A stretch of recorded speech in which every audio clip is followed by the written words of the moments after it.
कहानी की शुरुआत में हम दो दोस्तों को देखते हैं जिसमें से एक का नाम पैक्सटन और दूसरे का नाम जॉश था। ये दोनों यूरोप में घूमने आए होते हैं। वहीं आइलैंड में उनको उनका एक और दोस्त ओली मिल जाता है, जिससे अब ये तीनों मिलकर एम्स्टर्डम जाने का प्लान बनाते हैं। यहाँ पर ये लोग जिस हॉस्टल में रुके थे वहाँ पर लेट नाइट जाने के बाद हॉस्टल के गेट बंद हो चुके थे, इसलिए अब उन्हें बाहर ही स्टे करना पड़ा था। लेकिन वहीं पर उनका एक और नेबर एलेक्स उन्हें देख लेता है और उन्हें अपने रूम में आने को कहता है, जिससे अब ये तीनों पाइप से चढ़कर एलेक्स के रूम पर जाते हैं। वहीं बातों बातों में एलेक्स उन्हें कहता है कि घूमने के लिए उन्हें स्लोवाकिया के गर्ल हॉस्टल में जाना चाहिए। अब ये सारे ही अमेरिकन्स थे और यहाँ पर घूमने और मस्ती करने ही आए थे, इसलिए वो दूसरे दिन स्लोवाकिया की ट्रेन में बैठ जाते हैं। उस ट्रेन में उनके साथ एक बिजनेसमैन भी मौजूद था, जिसका बिहेवियर काफी अजीब था। साथ ही वो आदमी के खाते वक्त हाथ बहुत कांप रहे थे। ये देखकर वो लोगों को काफी अजीब लगता है। यहाँ सारे लोग हंसते खेलते बातें कर रहे थे। वहीं बातों बातों में वो आदमी जोश के पैर पर हाथ रख देता है, जिसे देखकर जोश को गुस्सा आ जाता है और वो आदमी को बहुत सुना देता है, जिससे वो आदमी वहाँ से उठकर चला जाता है। और थोड़ी ही देर में वो लोग स्लोवाकिया पहुंच जाते हैं। वो लोग स्टेशन पर उतरते हैं, लेकिन वहाँ पर उन्हें कोई भी नजर नहीं आता। पूरा स्टेशन खाली था। वो लोग अब वही हॉस्टल में जाते हैं जहाँ पर बहुत सारी लड़कियां मौजूद थी। ये देखकर वो बहुत खुश होते हैं। वहीं उनकी रूममेट्स नतालिया और स्वेटलाना उन्हें मिलती है। वो लड़कियां उन्हें डांसिंग क्लब में जाने के लिए इन्वाइट करती है, जिससे अब शाम के वक्त वो सारे नाइट क्लब में जाते हैं। वहाँ पर ये सारे लोग बहुत इंजॉय करते हैं। वहीं जॉश बाहर थोड़ा फ्रेश होने के लिए निकलता है। तभी वहाँ कम्युनिटी के कुछ क्रिमिनल बच्चे उससे पैसे मांगने लगते हैं।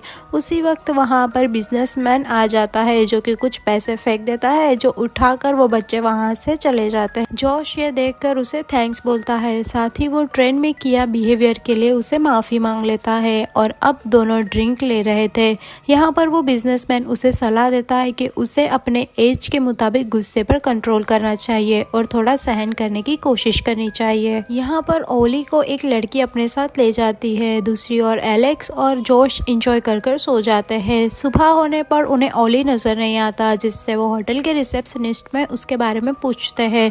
तब वो कहता है कि ओली तो सुबह में ही चेकआउट कर यहाँ से चला गया। ये बात उनके समझ से बाहर थी, क्योंकि तीनों दोस्त साथ ही जाने वाले थे, जिससे वो ओली को ढूंढने लगते हैं। तभी उनको एक जापानीज लड़की मिलती है, जो कि ओली और उसकी फ्रेंड की पिक्चर बताकर कहती है कि मेरी फ्रेंड भी कल से ही गायब है। वहीं ये लोग उन्हें ढूंढने का फैसला करते हैं। तभी एलेक्स के फोन में ओली का मैसेज आता है। उसमें लिखा था कि मैं घर पहुंच चुका हूँ, बट असलियत यह थी कि ओली को के फोन से किसी ने मैसेज किया था और ओली का सिर कटा हुआ था और यहाँ पर लड़की को भी बहुत टॉर्चर किया गया था। दूसरी ओर पैक्सटन, जॉस और वही जापानीज लड़की कान्हा बैठकर बातें कर रहे थे। तभी उनके पास नतालिया और स्वेतलाना आकर उन्हें डांसिंग क्लब ज्वाइन करने को कहती है। जॉश का मन नहीं था, लेकिन पैक्सटन का बहुत मन था, इसलिए वो जॉश को मना लेता है और ये सारे लोग फिर से क्लब में जाते हैं। यहाँ पर ये दोनों लड़कियाँ उनके ड्रिंक में कुछ मिलाकर उन्हें पिला देती है, जिससे जॉश को कुछ ठीक नहीं लगता और वो हॉस्टल में जाता है। तब तक वो वहाँ पर बेहोश हो जाता है। वहीं पर पैक्सटन की भी तबीयत खराब होने लगती है, जिसकी वजह से वो वॉशरूम जाने के बदले स्टोर रूम में चला जाता है और दरवाजा वहीं पर लॉक हो गया था। जॉश होश में आता है, तब वो दिखता है कि किसी ने उसको बांध कर रखा है। वहीं पर कुछ औजार भी पड़े हुए थे। वो डर जाता है। वहाँ एक आदमी आकर उसके मुंह से मांस हटाता है। तब वो देखता है कि एक ड्रिल की मदद से वो आदमी जॉश के चेस्ट पर होल करने लगता है। वो आदमी और कोई नहीं, बिजनेसमैन ही होता है। वो उसे कहता है कि उसे हमेशा से एक सर्जन बनना था, लेकिन वो कभी बन नहीं पाया क्योंकि उसके हाथ हमेशा से ही कांपते रहते थे। जॉश उसके सामने बहुत गिड़गिड़ाने लगता है, लेकिन वो उसे नहीं जाने देता। वो जोश की एड़ियों को पीछे से काट देता है। वहीं वो दरवाजा खोलकर जोश के हाथ पैरों को भी खोल देता है और कहता है कि वो आजाद है और यहाँ से जा सकता है। जैसे ही जोश खड़ा होता है, उसके पैर पीछे से पूरी तरह कट जाते हैं, जिससे वो क्रॉलिंग कर वहाँ से भागने लगता है। तभी वो बिजनेसमैन वहाँ आकर उसका पूरा गला ही काट देता है। दूसरी ओर पैक्सटन को होश आता है। वो खुद को अनलॉक कर हॉस्टल में पहुँचता है और वहाँ पर जॉश के बारे में पूछता है। तब रिसेप्शनिस्ट कहता है कि वो सुबह में चेकआउट कर चुका है। उसे ये बात बड़ी अजीब लगती है। अब वो वही जापानीज लड़की कान्हा के बारे में उससे पूछता है। फिर से वो यही बताता है कि सुबह में वो भी चेकआउट कर यहाँ से जा चुकी है। वो अपने रूम में जाता है, तभी वो देखता है कि फिर से 2 लड़की उसके रूम में आकर उसे क्लब में चलने को कहती है।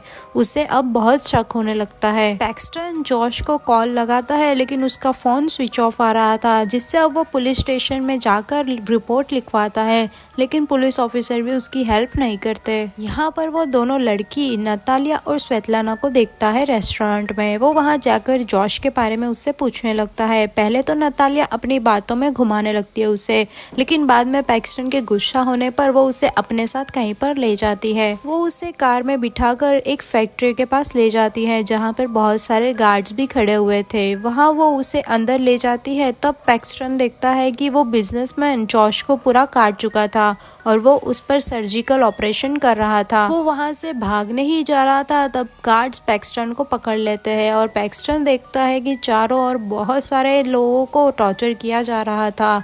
गार्ड्स पैक्सटन को भी एक जगह ले जाकर उसे बांध देते हैं। वहाँ गार्ड पैक्सटन को देखकर कहता है कि ये तो अमेरिकन है और वहाँ से चला जाता है। यहाँ पर एक आदमी आकर पैक्सटन को टॉर्चर करने लगता है।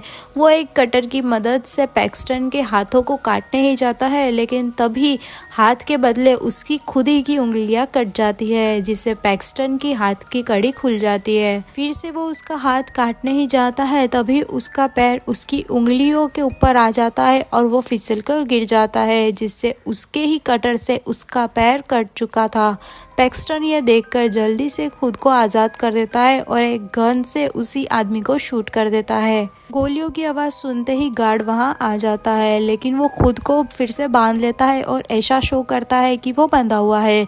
गार्ड के आते ही वो गार्ड को भी शूट कर देता है। अब पिस्तल में गोली नहीं थी, जिससे वो गार्ड के कपड़े पहनकर ही वहाँ से बाहर निकल जाता है और एक रूम में खुद को लॉक कर देता है। वो रूम में देखता है कि हर जगह लाशें बिछी हुई थी और तभी वहाँ एक आदमी आकर वहाँ से सब लाशों को ले जाता है, जिसमें लाशों के बीच में वो छुप जाता है। वो आदमी वो सारी ही लाशों को एक जगह पर ले जाकर वहाँ पर काट रहा था। पैक्सटन वहाँ पर जॉश की बॉडी को भी देख लेता है।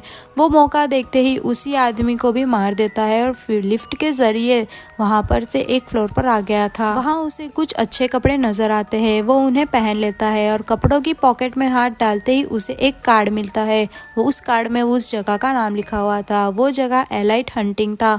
उसके पीछे करते ही अलग अलग कंट्रीज के आगे रेट लिखे हुए थे, साथ ही अमेरिका के आगे सबसे ज्यादा पैसे लिखे हुए थे। वो ये सब पढ़ ही रहा था, वहीं पर एक आदमी आ जाता है। वो पैक्सटन को क्लाइंट समझ लेता है, क्योंकि पैक्सटन ने कपड़े चेंज कर लिए थे। वो उसे जापानीज लड़की के बारे में बताता है और कहता है कि वो उस लड़की के साथ बहुत कुछ करने की प्लानिंग कर रहा है। वो और कोई नहीं, कान्हा की ही बात कर रहा था। उस आदमी के जाते ही पैक्सटन वहाँ से पिस्तौल उठाकर भागने लगता है। वो उसे वहाँ पर दूर ही कार नजर आ जाती है और कार में कीज भी लगी हुई थी। वो जाने ही वाला था कि उसे कान्हा की चीखने की आवाज आने लगती है।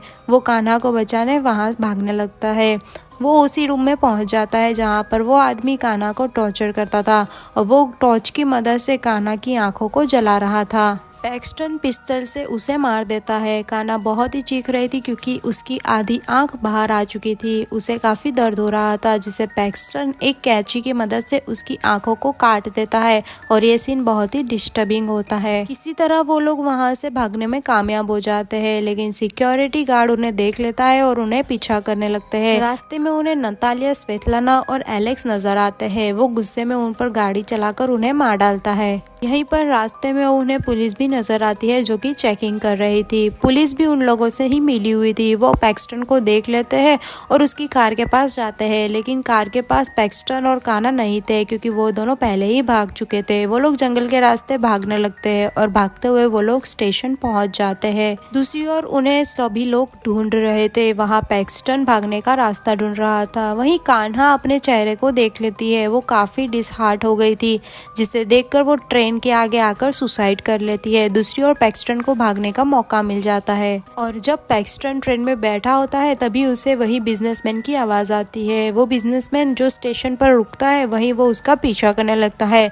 वो बिजनेसमैन वॉशरूम में जाता है, तभी पैक्सटन उसके पीछे जाने लगता है।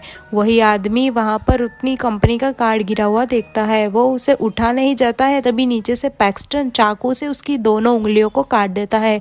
साथ ही वो अंदर आकर उसका गला ही काट देता है। तो कैसी लगी आपको ये मूवी? मूवी की कहानी हमें कमेंट करके ज़रूर बताएं। साथ ही वीडियो को लाइक करें, शेयर करें, चैनल को सब्सक्राइब कर दे और बेल आइकन दबाना ना भूलें। मिलते हैं नेक्स्ट वीडियो में, तब तक के लिए बाय बाय।